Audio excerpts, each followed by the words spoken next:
Assalamualaikum warahmatullahi wabarakatuh. Na'udhu ta'ilmu wa ta'lim wa tadhakura wa tadhkira wa nafa'u bifa'a wa fa'ida wa sifada wa al-hasanata wa sifida billahi wa salatu wa rasulihi wa bihi wa wa sahabihi ila hadrati sayyidina wa syafi'ina wa rasulina alhamdulillah wa sallallahu alaihi wa ويا رب الإنسان أقبل وبرشات إلى رحيم والدينا ووالديكم وأمواتنا وأمواتكم وأموات المسلمين عامة ومن أمر هذا المسجد سابقا ولاحقا ومن تصدق فيه ومن عبد الله فيه إن الله يتغشاهم برحمة والمغفرة ويسكنهم الجنة ويختم لنا ولكم بالحسنى في خير ولطف وعافية وإلى حضرة النبي محمد صلى الله عليه وسلم. الفاتحة. بسم الله الرحمن الرحيم.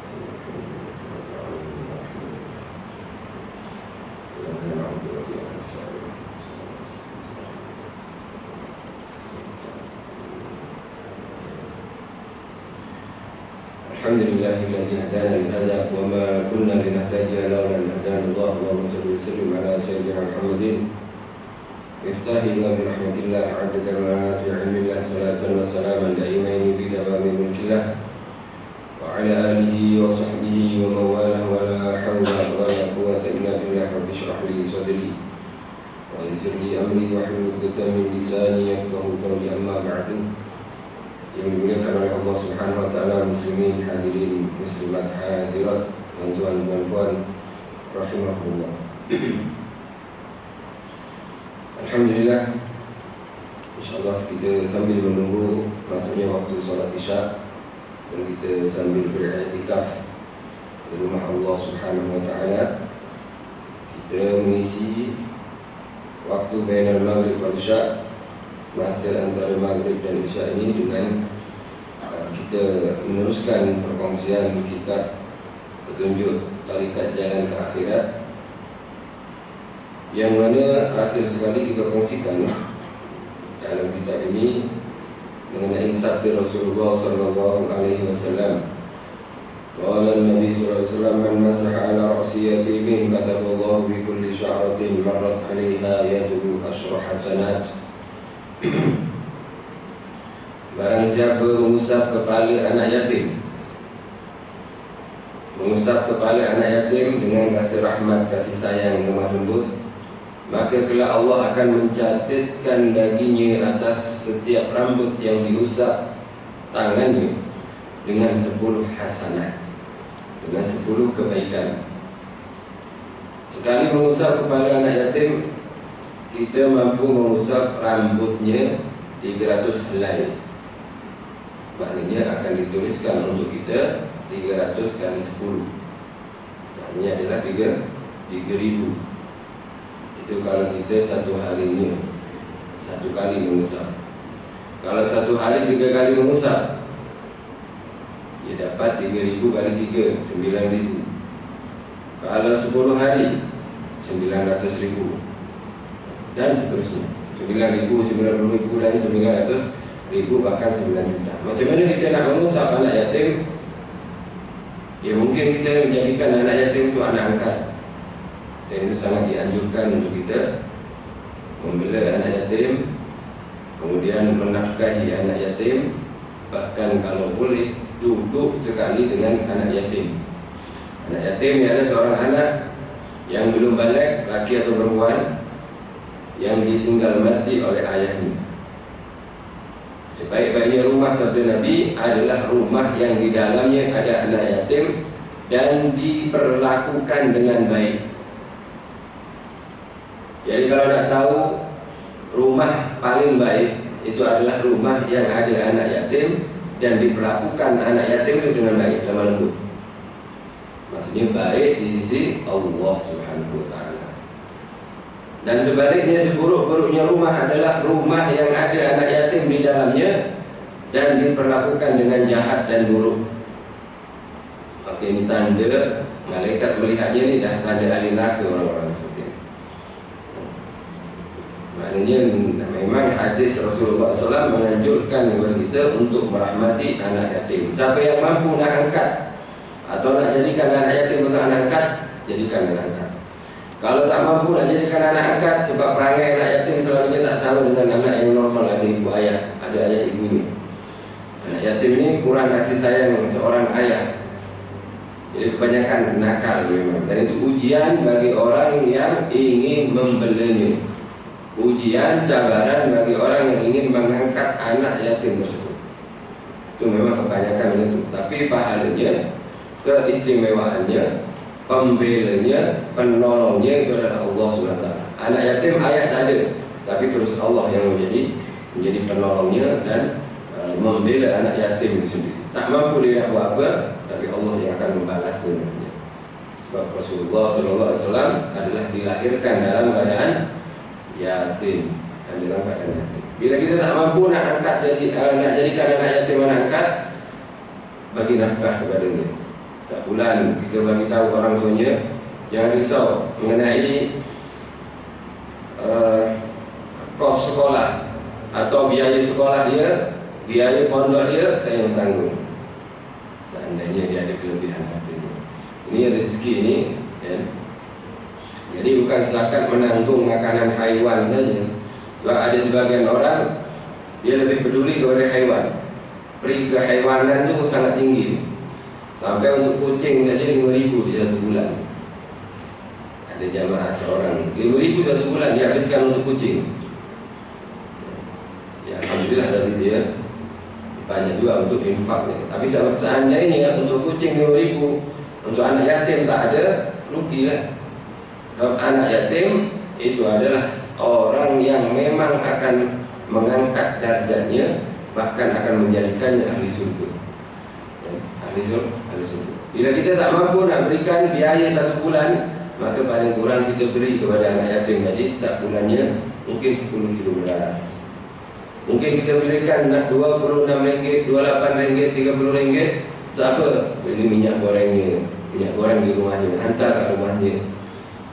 Kalau seandainya orang tu istilahnya kalau rumahnya satu blok macam tu, kemudian ada satu anak yatim, ini ada single mother misalnya, janda, kemudian ada anak-anak yatim, sepakat satu blok tu, jumlah saya RM30, awak bagi berapa? RM10. Mungkin satu bulan boleh menanggung kos hidup satu keluarga tu mungkin. Tapi jangan dengan tujuan apa? Dengan tujuan menyantuni, merahmati anak yatim. Dan juga termasuk hal besar kalau kita menyantuni jandanya. Lebih-lebih kalau mengawininya. Tapi alhasil bukan tujuan nak kahwin, tujuan adalah sebab janda adalah orang-orang yang perlu diperhatikan juga. Walaupun hati-hatilah. Ada janda baik, ada janda jahat kan. Janda baik kita boleh pergi ke Senuruddin Al-Banjari. Janda baik paham ini.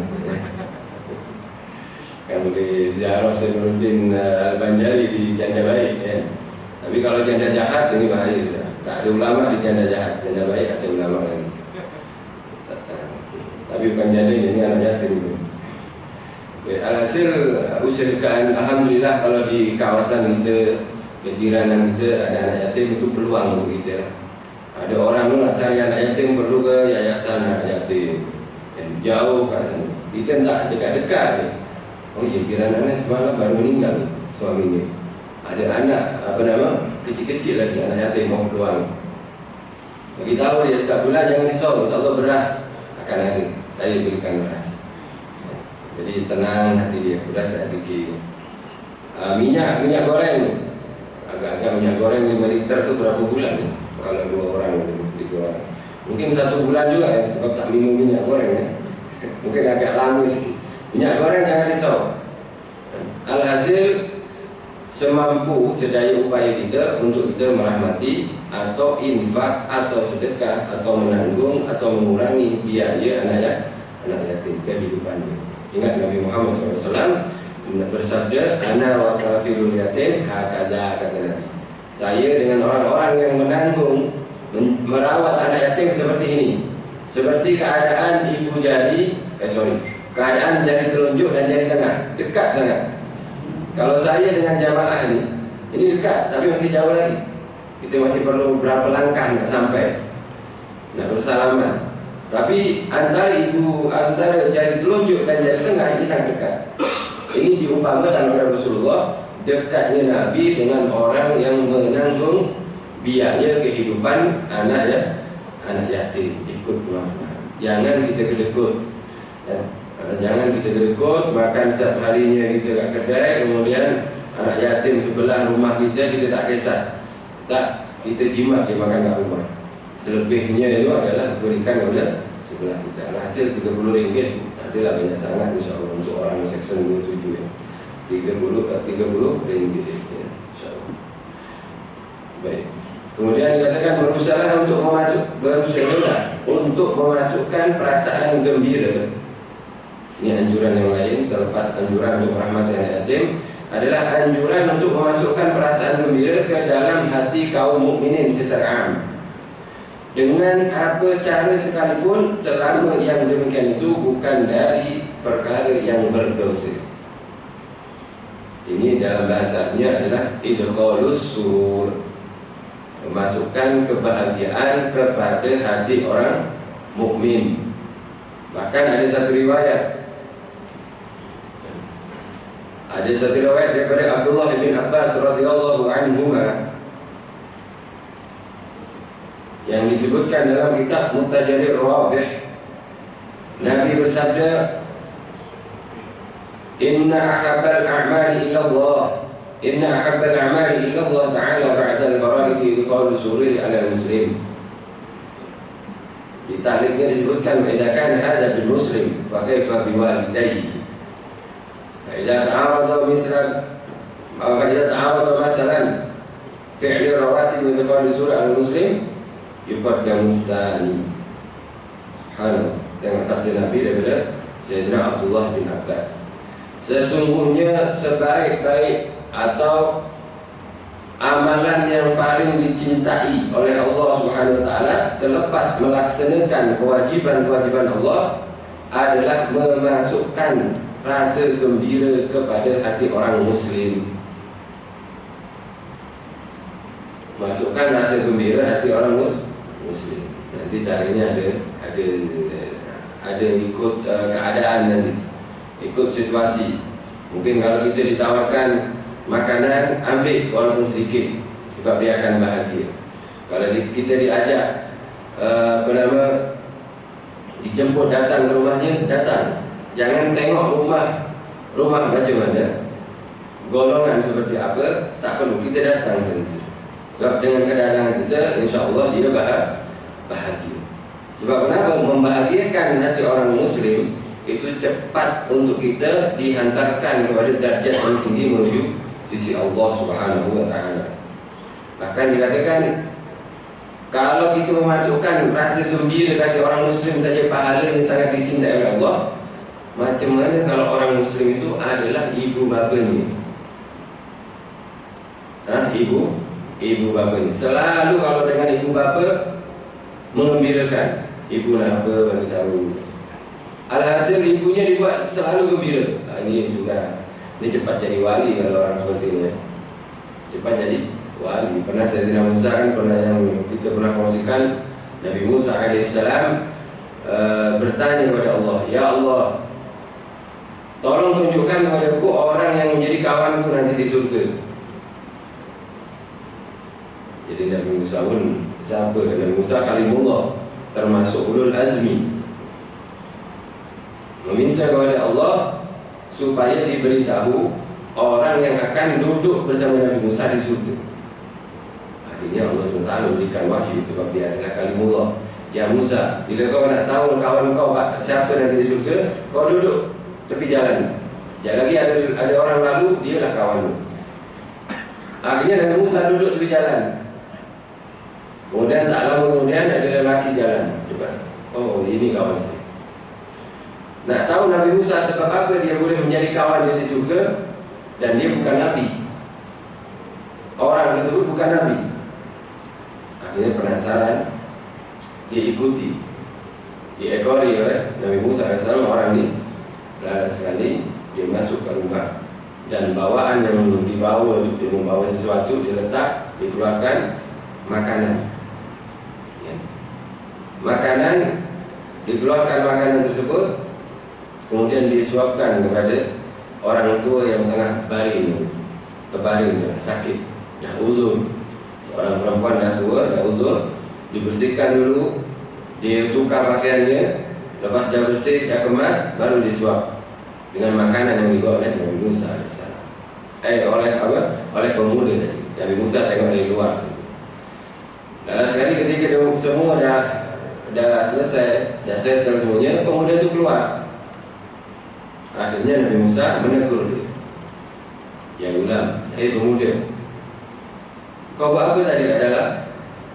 Oh, saya tengah bersihkan kotoran, ya, ibu saya. Oh, itu ibumu? Ya, itu ibu saya. Setiap hari kau buat perkara ini? Setiap hari saya buat. Kemudian apa yang kau dapat daripada ibumu?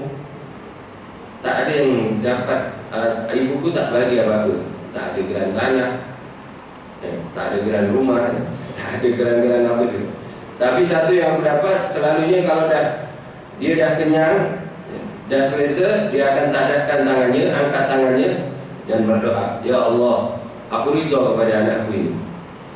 Tolong jadikan dia, ya Allah, sebagai teman Musa nanti di surga. Akhirnya Nabi Musa tahu, oh, dia masuk surga sebab doa ibunya, keridhaan daripada ibu. Sebab kebaktiannya kepada ibu membuat ibu ridha dan mendoakan dengan tulus untuk anaknya untuk menjadi teman Nabi Musa alaihissalam di surga. Dan sekali apa dikatakan, Nabi Musa berkata, ketahuilah saya adalah Musa bin Imran. Aku dapat wahyu bahasanya engkau memang akan menjadi temanku nanti di surga. Istilahnya ini orang yang membahagiakan orang muslim saja, bukan menyakiti ya. Menyakiti dosanya tak besar. Menyakiti dengan ucapan, dengan perbuatan, dengan tindakan, dengan tulisan, macam-macam. Kalau menyakiti itu dosanya besar. Tapi kalau kita membahagiakan dengan ucapan, tindakan, sikap dan tulisan, itu pahalanya sangat besar. Nah, dikatakan macam mana dengan kedua ibu bapanya, kedua orang tuanya yang selalu dibahagikan, pahalanya seperti apa orang? Nah, mudah-mudahan kita dapat membahagiakan kedua ibu bapa kita. Bagi kita yang ibu bapanya salah satunya dah meninggal atau kedua-duanya dah meninggal, doakan selalu mereka mendapat ampunan daripada Allah, doakan selalu mereka diangkat darjatnya di sisi Allah, dan berikan mereka kebaikan-kebaikan kita insya-Allah, dan maka mereka akan bahagia dan kita diridai oleh mereka. Bahkan dikatakan ketika bertentangan antara solat ba'diyah dan qobliyah, dan dengan apa? Dengan perbuatan memasukkan rasa gembira kepada orang muslim, maka mana yang lebih diutamakan? Ini selepas isya, contoh ya, selepas isya ada orang jemput, Ustaz, jemput datang rumah Ustaz selepas isya. Kalau boleh lepas solat isya terus datang rumah ya. Nak ada apa? Saya nak buat doa atau nak. Alhasil dia mengharap kedatangan kita. Tak semestinya Ustaz sebetulnya. Mungkin kita jiran kita. Datang kat rumah selepas isya ya. Sebab nanti pukul 9 saya dah nak gerak, contohnya lah. Atau pukul 10 saya dah nak gerak. Laras sekali kita bertentangan untuk kita. Kita nak datang cepat ke? Atau kita nak buat ba'diyah dulu? Dikatakan di sini yuqaddamu sani, didahulukan yang kedua, datang. Sebab membahagiakan orang muslim tak boleh diqadha. Nak qadha bila kita dah lepas orang ni dah balik pukul 10, walaupun esok balik tak mungkin kita. Adapun ba'diyah masanya masih panjang sampai subuh. Jadi anjuran untuk membahagiakan orang muslim ini adalah daripada Rasulullah sallallahu alaihi wasallam. Oleh sebab itu Nabi bila ditanya seorang perempuan soalan sangat panjang, tahu sendiri ya, makcik-makcik kalau tanya, sebelum tanya itu cerita dulu. Kadang kita itu ada kelas lain. Ada kelas lain, selepas kelas itu kan ada kelas ada. Tapi tanyanya cerita dulu, ya kita dengar sudah, senyum. Ustaz ini munafik, bukan munafik, kita berusaha berakhlak seperti akhlak Nabi. Nabi bila ditanya seorang perempuan di pasar 1 jam lebih, dia kata lama Nabi dengarkan cerita dia. mencurahkan perasaannya kepada Nabi. Lala sekali soalannya solat ba'diyah qobliyah saja. Ikan biasa kan makcik yang kasihan, bukan makcik saja, pakcik pun ada juga. Tapi alhasil siapapun dia, kalau kita boleh membagikan perasaannya, buat janji, bukan perkara yang berdosa. Bukan perkara yang berdosa. Kalau dia ajak, jom makan jom, saya ada baru dapat gaji ni, saya nak sedekah, jom makan. Makan. Kan seronok dia makan. Tapi boleh belanja saja lah. Jadi agak susah sikit nak jawab. Ada hal ni. Tapi alhasil lebih-lebih kepada anak kecil. Nabi Muhammad SAW bila ada gula-gula manisan, itu Nabi selalu dikumpul dan diberikan kepada anak-anak kecil. Oleh sebab itu Nabi pernah bersabda seperti ini kepada bapa budak kecil, baik anak kita, anak jiran, anak siapa yang penting budak kecil. Nabi bersabda, "Wa inna fil jannati darun yuqalu lahu darul farah. La yadkhulu illa man faraha as-sibyana." Dikatakan nanti di surga itu ada ruangan, ada kawasan. Disebut kawasan itu darul farah. Dari rumah sebenarnya. Kalau baitun itu bilik. Rumah kan ikut orang kan. Ada rumah orang tu biasa saja, ada rumah orang besar. Dan dar ini dimaksudkan rumah besar. Dan yang masuk di sini tak semua orang. Sebut dar ini, rumah ini darul farah, rumah kegembiraan, rumah kebahagiaan. Kata Nabi, tidak boleh masuk ke rumah ini melainkan orang yang pernah membahagiakan budak kecil. Orang yang pernah membahagiakan budak kecil. Oleh sebab itu kebiasaan atuk nenek kita dulu, bila mereka kerja di kebun, kemudian dapat buah, bawa balik, diberikan kepada kita. Yang kerja kat pasar pasti ada dapat gula-gula, dapat kerupuk, atau dapat coklat ke, donat ke, yang diberikan. Seronok gitu. Orang yang suka membahagiakan budak kecil ini akan dapat kupon. Kupon apa? Kupon untuk masuk nanti di surga ke kawasan Darul Farah. Sebab dia suka memberi rasa gembira, rasa bahagia kepada orang Muslim, khususnya adalah budak kecil. Alhamdulillah. Ini Islam kita, agama kita sangat-sangat menghargai kebaikan. Padahal budak kecil je. Padahal budak kecil. Kalau Sayyidina Umar, selain dia memberikan sesuatu kepada budak kecil, selanjutnya Sayyidina Umar akan meminta doa kepada budak kecil. Kemudian doa. Nabi pun kepada budak kecil selalu menggunakan salam. Assalamualaikum, Assalamualaikum. Akhirnya Waalaikumsalam, Waalaikumsalam. Seronok kalau Nabi salam kepada budak kecil. Kata Nabi, ini budak kecil ni mendoakan kita, dia tak ada dosa. Kan Waalaikumsalam, dan ke atas pun juga keselamatan. Salam, keselamatan, kesejahteraan. Oleh sebab itu Nabi suka salam kepada budak-budak kecil, suka memberi mainan atau bukan mainan, gula-gula manisan kepada budak kecil. Sayyidina Umar bahkan minta doa kepada Sayyidina Umar menjadi khalifah, minta doa kepada budak kecil. Ketika Sayyidina Umar dengan para menterinya, wazir-wazirnya, menteri-menterinya berjalan, kemudian ada budak-budak kecil main, dipanggil oleh Sayyidina Umar, sini, doakan saya. Sayyidina Umar tahu daripada sebab Rasulullah juga mengatakan perkara tadi. Akhirnya yang lain, ya khalifah, kau ni pemimpin, ada apa minta berdoa kepada budak-budak kecil? Budak kecil ni buat dosa, dia tak ditulis dosa. Kalau buat pahala, dia ditulis pahala. Oleh sebab itu kita banyak dosa, dia tak ada dosa lagi. Maka peluang untuk dikabulkan doa tadi lebih besar daripada budak kecil, daripada kita sendiri. Oleh sebab itu Sayyidina Umar minta doa daripada budak-budak kecil. Oleh sebab itu kalau budak kecil diberi, ada budak kecil kalau ada bahagia tu, oh mudah-mudahan pakcik yang murah rezekinya, panjang usianya, esok bagi lagi, kan macam tu budak kecil. InsyaAllah, terima kasih, mudah-mudahan dapat jodoh. Dah kahwin pakcik. Sekali dapat jodoh betul, alhamdulillah. Hasil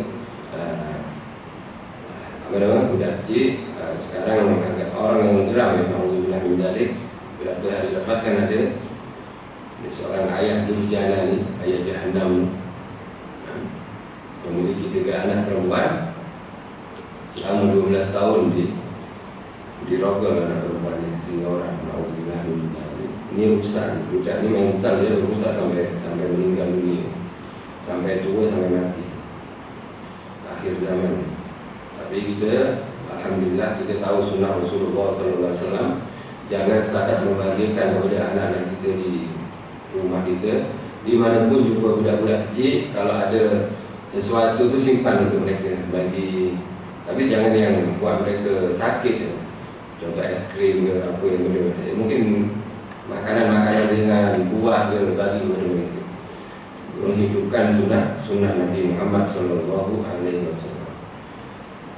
Jabul khatir muslim afdalu min salati fi jawfil Ka'bah. Hasil banyak sekali anjuran atau kalam-kalam hikmah daripada ulama, bahkan sabda Nabi Muhammad SAW mengenai anjuran untuk kita memberi rasa bahagia kepada sesama, kepada hati orang muslim.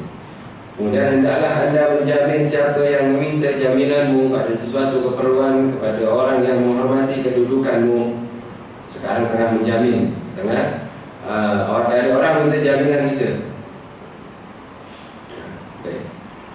Orang ini minta jaminan kita supaya dia diberi peluang untuk membayar haknya, membayar hutangnya.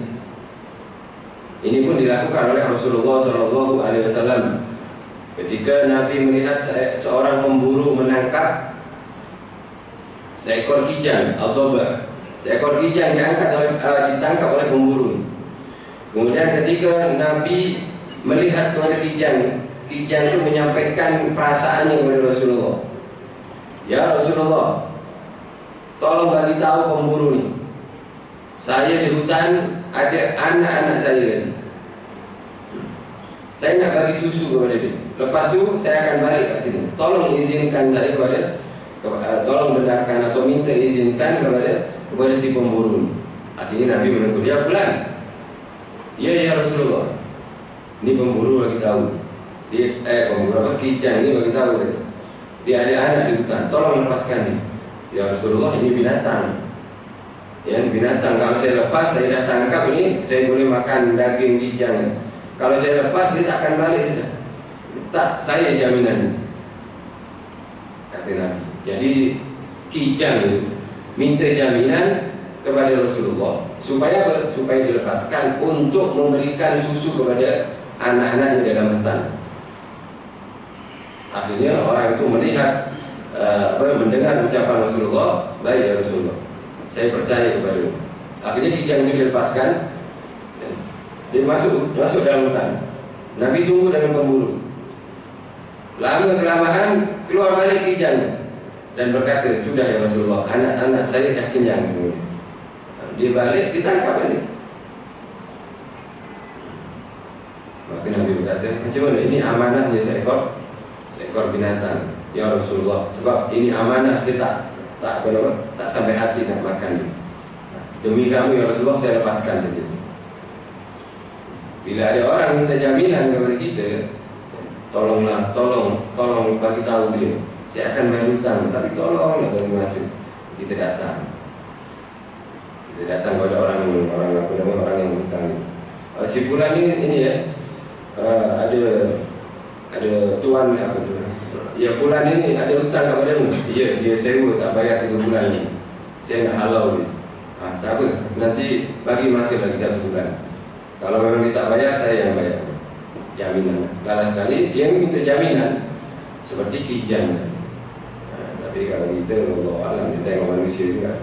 Alhasil husnuzon adalah pasangan, bukan suuzon.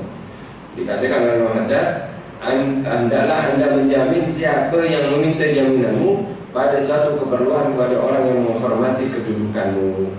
Dia hormat kepada kita sebab dia fikir kita ni baik. Dia hormat kepada kita sebab posisi kita mungkin posisi yang lebih mulia daripadanya. Kerana Allah Ta'ala akan menanyai seorang hamba tentang kedudukannya, sebagaimana dia akan menanyai tentang hartanya. Tetapi jika seorang hamba menanggung suatu hukum had, ini mengenai hal sesama manusia. Adapun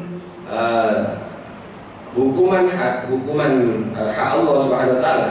Tetapi jika seorang hamba menanggung suatu hukuman had yang ditentukan oleh syariat, Seperti hukum had zina, dicambuk, bukan dicambuk, disebat.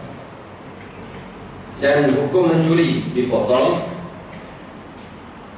Zina ini tengok zinanya, ada yang disebat, ada yang dirajam atau mencuri, ada yang dipotong. Maka jangan sampai Anda menjaminnya, kerana jaminan pada hak Allah tidak boleh dijamin. Adapun orang yang memang nak disebat, dijamin, jangan sebat dia, saya jamin. Nak jamin apa ini hak Allah Subhanahu Wa Taala. Kemudian jika Anda sudah membuat jaminan kepada seseorang, lalu Anda diberi hadiah kerana itu, kerana telah menjaminnya, maka jangan sekali-kali Anda menerimanya. Tak boleh diterima, kerana yang demikian itu adalah satu rasuah. Satu rasuah. Ini mungkin yang menjamin seorang hakim ya. Tapi hakim adalah dilarang menerima hadiah dari orang yang kesnya itu ditangani. Sebab kenapa? Ada nantinya unsur campur rasuah, dan rasuah hukumnya haram. Jagalah akhlak kenabian. Dan hendaklah Anda selalu tersenyum di hadapan sekalian kaum mukmin. Anjuran berikutnya adalah kita menebar senyuman. Menebar senyuman di depan atau di hadapan wajah saudara kita yang Islam. Tabassumuka fi wajhi abika atau tabassumuka fi wajhi akhika shadaqatun. Senyumanmu di wajah saudaramu adalah sedekah. Kita senyum tak perlu tenaga, cukup tunjuk gigi. Senyum tak perlu bayar. Orang kalau dah murah senyum, murah rezeki. Ramai orang suka dia. Bukan zakat orang, Allah suka dia. Sebab itulah akhlak Rasulullah sallallahu alaihi wasallam. Sayyidina Anas, bahkan beberapa sahabat yang lain mengatakan, semenjak aku masuk Islam, semenjak aku mengenal Rasulullah SAW, ada yang mengatakan semenjak aku masuk Islam, ada yang mengenal Nabi Muhammad SAW, tak pernah aku jumpai manusia yang paling banyak tersenyum mengalahkan Rasulullah SAW. Nabi ada masalah besar apapun akan tersenyum di wajah para sahabat-sahabatnya. Kita agak susah, kadang kita pun terlepas juga. Terlepas apa? Tak senyum. Kadang kita menyesal, ya Allah kenapa lah tak jumpa tak senyum. Alhamdulillah kalau tak menyesal. Ya, kadang orang kan ada masalah seperti tadi, saya tak bayar 3 bulan. Alamak, saya tak bayar 3 bulan, jumpa tuan rumah pula di masjid. Susah kita nak senyum sudah. Dia main mata tengok kita je. Keluar masjid sudah kabut itu sudah. Ada orang ke tak senyum sudah. Tapi alhasil usahakan masalah ini yang mendatangkan Allah Subhanahu Wa Taala, yang memberi masalah Allah. Mungkin disebabkan daripada dosa-dosa kita. Tapi alhasil masalah bukan satu masalah kalau kita serahkan semuanya kepada Allah Subhanahu Wa Taala. Yang penting hidupkan sunnah Rasulullah, yakni menebar senyuman. Menebar senyuman. Lebih khususnya sesama orang Islam. Jangan setakat senyum kalau dia lain jenis saja. Kalau dengan perempuan, Masya Allah, senyumnya lebar dia. Ramah, lembut, kalamnya. Sesama lelaki, lebih-lebih tengok status sosial. Ini alhamdulillah, ini bukan kerana Allah. Tak, kita nak hidupkan senyuman ini kerana Allah SWT dan menghidupkan sunnah Nabi Muhammad sallallahu alaihi wasallam. Janji senyum itu adalah sedekah seperti yang disabdakan Rasulullah SAW. Hendaklah Anda selalu tersenyum di hadapan sekalian kaum orang mukminin. Perempuan macam mana Ustaz? Janganlah. Kita lelaki dan juga bagi tahu kepada anak kita yang perempuan, tebar senyuman kalau sama lawan jenis. Anak kita masih muda lagi. Tapi jangan tebar senyuman kepada lelaki bujang, salah faham nantinya. Lelaki ini disenyum sedikit, dia suka saya lah tu. Suka perasaan lelaki ni. Bagi hadiah sedikit saja, ditegur sedikit, oh dia suka saya tu. Tak semestinya. Perempuan alhamdulillah ramai yang ramah, tapi kalau boleh sesama perempuan sahaja atau lelaki yang mahram. Adapun lelaki yang bukan mahram, tak perlu senyum-senyum, tunduk nanti sudah. Tunduklah, itu lebih akhlak makanya. Bahkan menjawab salam pun tak wajib bagi perempuan sekiranya lelaki tersebut ingin mengurat dia, ingin menggoda dia. Kan ada lelaki remaja-remaja bujang ni, bila ada anak dara lalu, Assalamualaikum, nak menggoda. Dia katakan tak wajib jawab sudah. Sebab salam itu bukan nak ibadah, nak menggoda. Jadi tak wajib dibalas, dijawab salam. Kemudian memberikan muka yang berseri-seri dan manis bila cakap, bila menghadap. Bagus dalam berbicara, perkataan yang kasar, lembut dalam kelakuan, dan merendahkan diri di hadapan orang lain. Allah SWT berfirman, wahfid janahaka lil mu'minin. Allah berfirman, rendahkanlah dirimu terhadap kaum mukminin. Jangan cakap besar. Oh, kalau aku tak beli makanan macam ni. Lepas tu makanan macam mana awak nak beli? Bukan level kita ni. Nasi lemak harga RM1. Nasi lemak apa? Aku nasi lemak harga RM10. Kalau sekali hutang juga RM10. Beli nasi lemak RM10 satu bungkusnya, tapi hutang, kasihan yang menjual. Ini RM1 cash. Bayang cash saja. Alhasil ada sebagian orang ni memang cakap dia besar. Tak perlu cakap besar, tak perlu nak angkut di hadapan orang lain.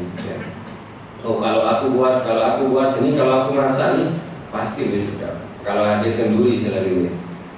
Jadi selalunya perempuan ni sedap sedap. Tapi dia kurang pekat sikit kuah. Jadi tak boleh terima kesempurnaan dari orang lain. Ni kalau aku yang masak, aku tambah sikit lagi santan. Masya Allah, masak betul tak jadi betul. Alhasil ada saja kekurangan. Akhlak kita bila kita berhadapan, berbicara, berdialog dengan orang lain, rendahkan diri kita. Rendahkan diri kita, jangan menunjukkan kelebihan yang ada daripada diri kita. Dan itu adalah akhlak Rasulullah SAW. Sabda Nabi Muhammad SAW, La tahkiranna minal ma'rufi syai'an walau antal akhaka biwajhin talqin. Jangan engkau cuba merendahkan suatu kebaikan walaupun anda menemui saudaramu dengan wajah yang berseri-seri. Istilahnya, Allah setakat pasang wajah je, pasang muka saja Ustaz, tak, kata Nabi, itu termasuk kebaikan. Siapa tahu kita pasang muka yang berseri-seri, muka yang ceria, orang tu bahagia. Sebab dia bahagia, Allah beri rahmat kepada kita lala sekali. Sebab memberi pasang muka yang ceria dan berseri-seri ni, Allah memberi kita kunci masuk surga. Kita tak tahu mana satu kebaikan yang Allah terima, mana satu kebaikan yang membuat kita menjadi ahli surga. Hasil kesimpulannya, saya sedikit ulang di sini. Mudah-mudahan kita sama-sama boleh mengamalkan apa yang kita kongsikan. Saya sendiri juga, kita semua lah insya-Allah mengamalkan perkongsian kita pada malam hari ini. Yang pertama adalah kita berusaha untuk merahmati anak-anak yatim. Kalau boleh jadikan anak angkat, ambil anak angkat. Kalau tak boleh, kita tanggung biaya sekolahnya. Kalau tak boleh, kita tanggung paling kurang beras dia 1 bulan atau keperluan dia dalam 1 bulan. Kemudian yang kedua, anjuran untuk selalu memberikan rasa gembira kepada hati sesama Muslim, semenjak itu dengan cara yang dibenarkan oleh Allah Subhanahu Wa Taala.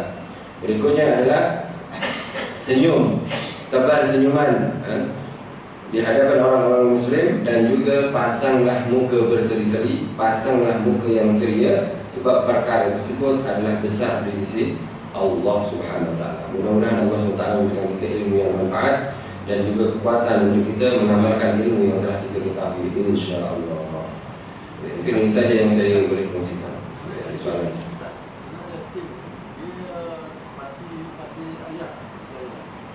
Anak yatim mati ayah dan belum balik. Kalau sudah balik, bukan anak yatim. Sebab nanti saya anak yatim pula, saya sudah meninggal dari hasil pahala di besar, insyaAllah. Bismillahirrahmanirrahim. Alhamdulillahirrahmanirrahim. Allahumma salli wa sallim ala sayyidina Muhammadin wa ala ali sayyidina Muhammad. Allahumma hdina bihudaka waj'alna mimman yusari'u fi ridaka wa la tuwallina waliyan siwaka wa la taj'alna mimman khalafa amraka wa 'asa. Wa hasbunallahu wa ni'mal wakeel wa la hawla wa la quwwata illa billahil 'aliyyil 'azim. Wa sallallahu ala sayyidina Muhammadin wa ala alihi wa sahbihi wa sallam. Walhamdulillahirabbil alamin. Al-Fatihah. Bismillahirrahmanirrahim.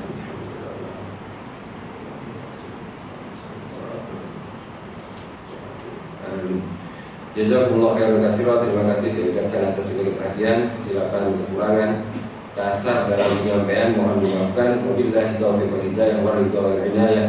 Assalamualaikum warahmatullahi wabarakatuh.